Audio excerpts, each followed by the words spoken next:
Hi guys, for today's video magluluto tayo guys ng tokwa with tauge. Yeah guys.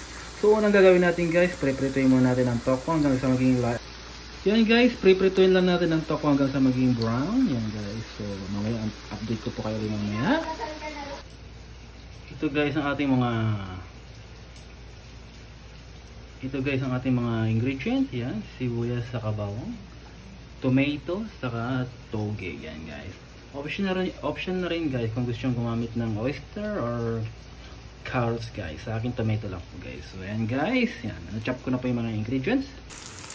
So yan guys, ang ating tokwa is ready na. So isunod naman natin ang paggigisa guys ng ingredients. So yan guys, mainit na ang ating mantika guys. So ilagay natin ang bawang. Yan guys, igisa muna natin ang bawang hanggang sa maging light brown.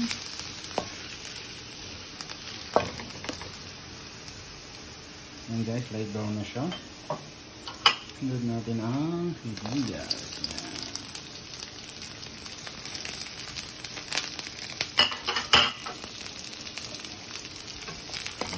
Lutuin na natin yung sibuyas guys. Sunod natin ang tomato.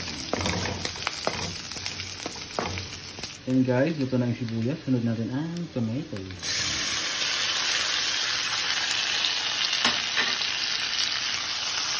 Lutuin na natin ang tomato guys. Then susunod natin ang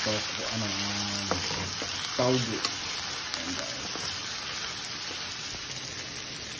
So guys, sekreto lagyan natin ng chicken cubes para malasa ang ating ulam. Yan guys, luto lang natin ang tomato with chicken cubes. So yun guys, luto ng ating tomatoes guys. Susunod na natin ang tauge. Natin ang tauge guys.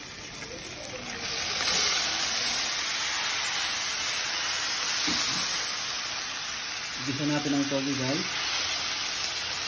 Paglalagay natin para maibalas ang rekado sa ilalim.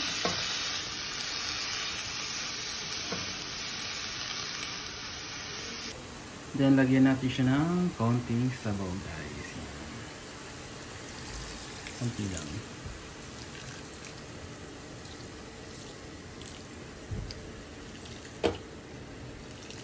So yan guys, pakulan lang natin ng sabaw.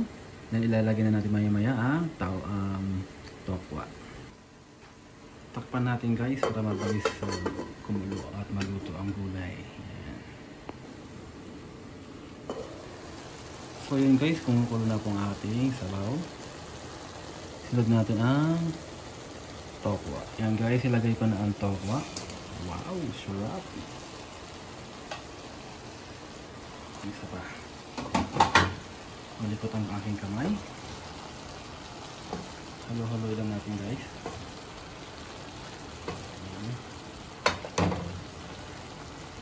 Almost ready na siya guys. Titiblahan na lang po natin siya.